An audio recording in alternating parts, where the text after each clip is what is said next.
Morning all of you. My name is Meenakshi Chauhan from Divine Kids School. बच्चों, हम आज जो हमारा चैप्टर 4 है एग्रीकल्चर मार्केटिंग इन राजस्थान, जो हमने जो है टॉपिक इससे पहले पार्ट में स्टार्ट कर दिया था, तो आज हम पेज नंबर 24 से स्टार्ट करने जा रहे हैं। So open your books. यहाँ पर है लेट अस नो, यह भी हमें जानना चाहिए। एग्रीकल्चर मार्केटिंग, जो एग्रीकल्चर जो कृषि विपणन होता है वो क्या होता है। This includes all the activities and services which the farmers undergoes from taking crop from the field to the consumer, such as transport, processing, storage और ग्रीडिंग्स एक्सेट्रा। यानी जो कृषि विपणन के अंतर्गत वे सभी जो गतिविधियां हैं, एक्टिविटीज़ गतिविधियां या सेवाएं आती है जो कि मतलब कृषि उपज को खेत से लेकर उपभोक्ताओं तक पहुंचाने में करनी पड़ती है। जैसे कि वहां पर उनको जो परिवहन करना पड़ता है, उनका जो प्रोसेसिंग है, जो प्रसंस्करण करना पड़ता है, स्टोरेज यानी जो उनका भंडारण करना पड़ता है, और जो उनको ग्रेडिंग दी जाती है कि ए ग्रेड का या बी ग्रेड का ये या कौन सी ग्रेड का जो प्रोडक्ट है। फिर है एग्रीकल्चर प्रोड्यूस मार्केट्स, कृषि उपज मंडी, यानी जो कृषि उपज मंडी होती है वो। This is an autonomously body for storage and sale of agriculture products, यानी किसानों की जो कृषि उपज की जो भंडारण और क्रय विक्रय के लिए जो चुने जाते हैं कृषकों की सरकारी द्वारा जो वित्त पोषित स्वयं जो समितियां होती है, process consistent of some elected farmers founded by government, जो गवर्नमेंट के जो सरकार के द्वारा जो उनको वित्त पोषित जो स्वास्थ्य जो समितियां होती है। This protects the farmers from being exploited by the middle man and produce right weight and price for the their products, यानी जो बिचौलियों के शोषण से इस किसानों को बचाते हैं। जो बीच वाले लोग होते हैं, जैसे कि एक तो खरीदार होता है और एक बेचने वाला होता है। जो बीच वाले लोग होते हैं वो क्या करते हैं, जो किसानों से है वो तो कम रेट पे उनसे उनकी फसल खरीद लेते हैं, पर जब वो बाजार में उसको बेचते हैं तो उस पर वो ज़्यादा जो पैसे लेकर उनको बेचते हैं। तो जो बिचौलियाँ हैं उनको हटाने के लिए वो किसानों का शोषण नहीं करें, उनसे बचाते हुए तोल तथा मोल दोनों को किसानों हित में ही है जो उसको ध्यान में रखते हैं। फिर आगे है द पब्लिक्स कंट्रीब्यूशन सिस्टम्स, यानी जो पब्लिक है ना, यानी सार्वजनिक डिस्ट्रीब्यूशन यानी वितरण और सिस्टम यानी प्रणाली, जो सार्वजनिक जो वितरण की प्रणाली है। एज वी हैव लर्नड, जैसे हम देखते हैं लर्न करते हैं, that the government tries to ensure a fair price to the produce wise farmers through regulated markets, यानी जो जैसा कि आपने जाना सरकार नियमित कृषि बाजारों के माध्यम से उत्पादकों अर्थात किसानों को उचित मूल्य दिलाने का प्रयास करती है। But is also an object of the government to avails food items and other products to fair price to the common consumers, यानी फिर भी किंतु सरकार का जो एक उद्देश्य यह भी होता है कि वो आम उपभोक्ता जो होते हैं उन तक अपनी उपज तथा अन्य जो खाद्य वस्तु है वो सही दाम में उनको पहुंचाए। For this the government has arranged public distributor systems, यानी इसीलिए जो हमारी सरकार है उसने सार्वजनिक वितरण जो प्रणाली की व्यवस्था है वो हमारे सिस्टम में की है।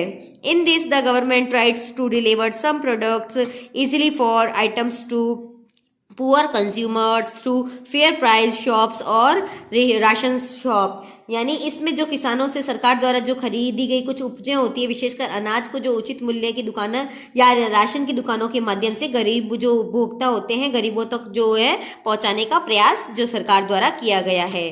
This help in achieves of the target to good security schemes, यानी इससे खाद्य सुरक्षा के लक्ष्यों की पूर्ति है उसमें सहायता मिलती है। This work is done by the department of food civil supplies and department of consumer affairs, यानी ये कार्य जो क्या है खाद्य नागरिक आपूर्ति तथा उपभोक्ता मामला जो विभाग है उसके द्वारा ये काम है वो किया जाता है। लेट अस नो, हमें ये भी जानना चाहिए पब्लिक डिस्ट्रीब्यूशन सिस्टम PDAS, जिसको कह सकते हैं पब्लिक डिस्ट्रीब्यूशन जो सिस्टम है वो। This is a system which takes care of food supplies and gives facilities of food जो distribution at consequence rates a large number of fewer peoples on recurring basis through fair price shops, यानी यह एक तंत्र या प्रणाली है जो ये देश में खाद्यान्नों की आपूर्ति और बड़ी संख्या में जो गरीब लोग हैं उनको उचित मूल्य की दुकानों के माध्यम से आवर्ती आधार पर जो रियायती मूल्य होता है उस पर जो मतलब मीडियम मूल्य होता है उस पर खाद्यान्न वितरण करने की जो सुविधा है वो हमको प्रदान करती है।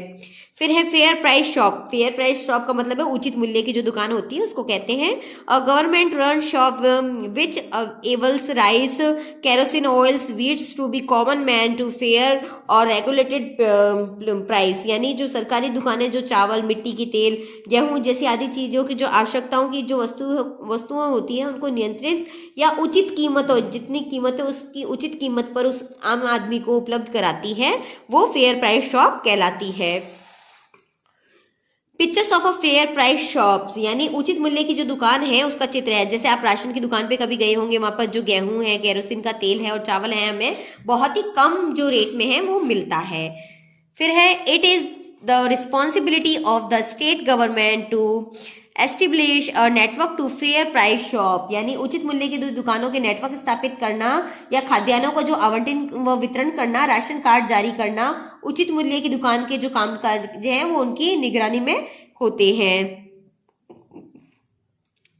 फिर है food issues ration cards and the monitor and supervise the working of the fair price shop, यानी जो फूड जो खाद्य होता है और राशन कार्ड जो इश्यू और उनको मॉनिटर करने वाले जो सुपरवाइजर होते हैं, ये उन्हीं का जो है वो उचित मूल्य की दुकान पर ये काम करते हैं। The distribution of external things like wheat, rice, sugar and kerosene oil is done on the regular monthly basic through the fair price shops, यानी जो उचित मूल्य की दुकानों को जो नेटवर्क के माध्यम से जो गेहूं, चावल, चीनी और केरोसिन जैसी आवश्यक वस्तुओं का जो वितरण है वो मासिक यानी हर महीने उनके आधार पर किया जाता है। आपको पता ही है जो राशन का जो गेहूं है हर महीने हर जो घर में आपके जितने सदस्य हैं उसके अकॉर्डिंग दिया जाता है। आजकल शायद 5 किलो या 8 किलो गेहूं एक पर मेंबर को दिया जाता है, तो वो राशन की जो दुकान है उससे हमें मतलब एक फेयर उचित मूल्य पे वो हमें मिल जाता है। Presently in all the fair price shops of all the districts in the states, distribution of ration goods of a consumer it being done after biometric verifications by point of sales POS machines, यानी जो अब वर्तमान में जो प्रत्येक जिले में राज्य की उचित मूल्य की जो राशन की दुकानें हैं उस पर एक पॉइंट ऑफ सेल यानी POS यानी पॉइंट ऑफ सेल जो होती है वो मशीन लग गई है, जिसके द्वारा उपभोक्ताओं को बायोमेट्रिक सत्यापन के उपरांत ही राशन सामग्री है वो दी जाती है, यानी उसके कोई दूसरा बंदा है उसकी जगह पर वो नहीं उठा सकता है। आपकी जो मोबाइल पे एक मैसेज आएगा, वो मैसेज जब आप अपने उस राशन वाली दुकान वाले को बताओगे तभी आपको राशन है वो दिया जाएगा, अदरवाइज नहीं। This has not only collected black marketing of these of public distribution system PDS but also ensures that things reach to the target beneficiaries, यानी इससे न केवल सार्वजनिक वितरण प्रणाली जो PDS की जो सामग्री थी उसको कालाबाजारी से रोक दिया गया है, बल्कि जो लक्षित लाभार्थी थे जो इसके लाभ पाने वाले व्यक्ति थे उनको उन तक इस जो है सामग्री को पहुंचाया जा रहा है। Activity find out the sales price of various items of the fair price shop in your locality, यानी यह पता लगाइए कि आपकी जो क्षेत्र में जो उचित मूल्य की दुकान पर है उसमें कौन कौन सी जो वस्तुएं हैं किस कीमत पर मिलती है। तो हम जैसे देख सकते हैं जो हमारे जो पास की दुकानें होती है उसमें व्हीट यानी गेहूं मिलता है, राइस मिलता है, ठीक है, शुगर मिलती है और केरोसिन मिलता है। जो केरोसिन ऑयल होता है वो भी इसी जो है वो शॉप पे मिलता है, तो वो किस प्राइस पे मिलता है तो आप जाके वहां पर ये देख सकते हैं अपने मदर फादर की साथ। In the chapters you have learn that the farmer sell their products in Krishi उपज मंडी। इस पार्ट में हमने देखा कि जो किसान होते हैं अपनी जो फसल होती है उसको कृषि उपज मंडी में बेचते हैं। The government dispatch paying fair price to the farmers for the produce deliveries foods grains of the poor sections in the states through public distribution systems, यानी जो किसानों की जो उनकी उपज का उचित मूल्य देने के पश्चात भी राज्य को जो निर्धन वर्ग होते हैं उन तक ये जो खाद्य सामग्री होती है वो सही कीमत पर सार्वजनिक वितरण प्रणाली के माध्यम से पहुंचाई जा सकती है। In the way the government protect the interest of both the farmers and the consumers, यानी इस प्रकार सरकार द्वारा किसानों और उपभोक्ता दोनों के हितों की रक्षा की जाती है। चलिए पेपर चेंज, चलिए हमारा जो चैप्टर है वो खत्म हो गया। मार्केटिंग का मतलब होता है बाइंग एंड सेलिंग और गुड्स, यानी जो वस्तुओं का क्रय विक्रय यानी खरीदना और बेचना हम जिसको कह सकते हैं। उसके बाद है बायर्स यानी होता है खरीदार, ओन हु बायर्स जो खरीदता है। Minimum supported price price determined by the government on which the government is ready to buy the goods from the farmers, यानी सरकार द्वारा जो निर्धारित मूल्य है जिस पर किसानों द्वारा बेचा जाने वाले माल है उसको खरीदने हेतु सरकार हमेशा तैयार रहती है। चलिए आगे हम क्वेश्चन करते हैं। इसके एक्सरसाइज के फर्स्ट क्वेश्चन है हमारा यहाँ पर, right the correct options of the following question is given brackets. Agriculture marketing board helps, जो एग्रीकल्चर जो मार्केटिंग बोर्ड होता है वो किसकी मदद करता है? फार्मर की, टीचर की, स्टूडेंट की, एनिमल्स कीपर की। तो फार्मर की करता है, तो हम यहाँ पर ए ऑप्शन है जो राइट है इसलिए ए लिख देते हैं। फिर है इन कृषि उपज मंडी फी कलेक्टेड फ्रॉम मेडिटेटर इज, जो मेडिटेटर होता है वो क्या होता है? उसको कहते हैं लाइसेंस फी। लाइसेंस फी यानी हमारा जो बी आंसर है वो राइट आंसर हो जाएगा। उसके बाद है for the development the stabilize the agricultures product market in Rajasthan Philips the established in 1974। तो यहाँ पर आंसर आ नहीं रहा था इसलिए मैंने इसका आंसर है वो थोड़ा सा ऊपर लिख दिया है, तो आपको कोई भी प्रॉब्लम नहीं आनी चाहिए। तो थोड़ा सा मैं इसको इरेज कर देती हूँ यहाँ से।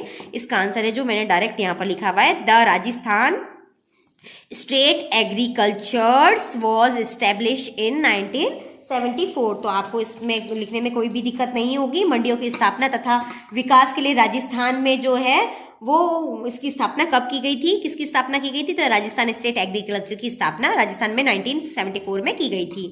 Food products are got at fair price by Philips through public distribute systems, यानी सार्वजनिक जो वितरण जो हमारी प्रणाली होती है वो किसको खाद्य जो वस्तुएं हैं सही दामों में मिलने के लिए करती है?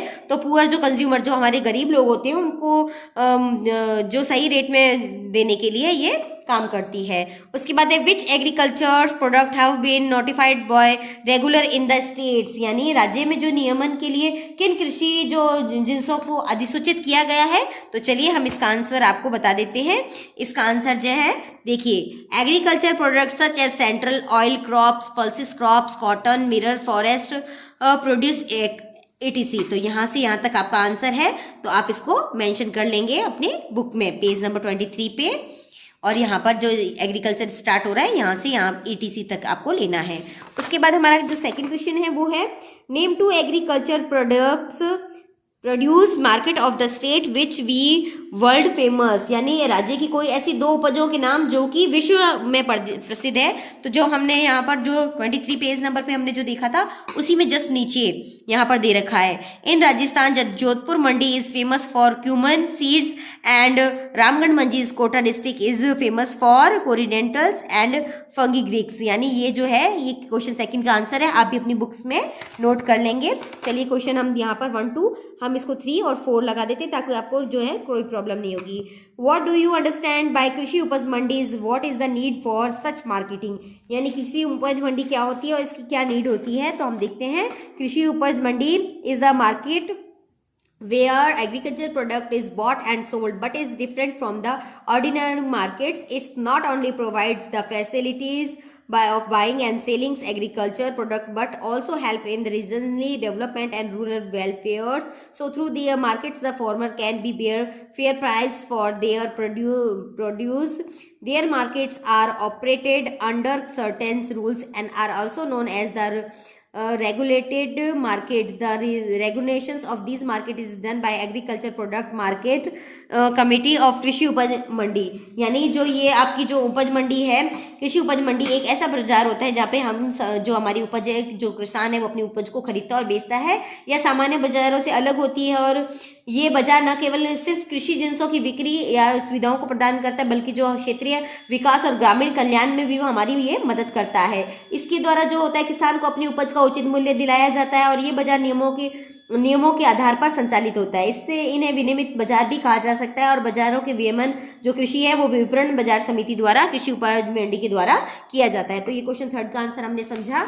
इसके बाद क्वेश्चन फोर्थ है हमारा, explain the public distribution system in Rajasthan, यानी जो पब्लिक डिस्ट्रीब्यूशन है यानी सार्वजनिक वितरण प्रणाली को समझाना है। तो अभी जस्ट हमने पढ़ी थी the public distribution system as we have learned the government tries to ensure the fair price of produce by farmer through regulated market, but is also not object of the government of evil foods items of products of fair price to the common consumer. For this the government has arranged public distribution system. In the government tries to deliver some products, especially food items of food consumer, through fair price shops of ration shops. Is the help in achievement of the target of the security seems. जैसे कि हमने अभी ये पढ़ा था, जो जैसे कि आपने जाना कि जो सरकार होती है वो नियमित कृषि बाजारों के माध्यम से उत्पादकों को, किसानों को उचित मूल्य दिलाने का प्रयास करती है। और जो सरकार होती है उसका एक उद्देश्य होता है कि वो अपने आम जो उपभोक्ता होती है उन तक जो है अन्य सामग्री वस्तुएं जो उनको सही दाम में पहुंचे। इसके लिए सरकार ने सार्वजनिक वितरण प्रणाली की व्यवस्था की है। इससे क्या है, किसानों ने सरकार द्वारा जो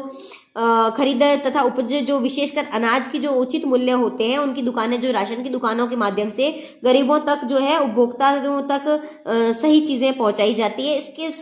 इससे क्या होता है, खाद्य जो सुरक्षा के जो लक्ष्य की होती है वो पूर्ति हो जाती है। और ये जो कार्य है जो नगर आपूर्ति और उपभोक्ताओं के मामले द्वारा जो भाग है वो किया जाता है। तो पेज नंबर 24 पे जो 4th क्वेश्चन है इसका आंसर है। तो आज हमने जो हमारा चैप्टर 4 है इसको कंप्लीट किया है। आप ये क्वेश्चन आंसर अपनी नोटबुक में कर लेंगे। आज के लिए इतना ही। Take care and good bye.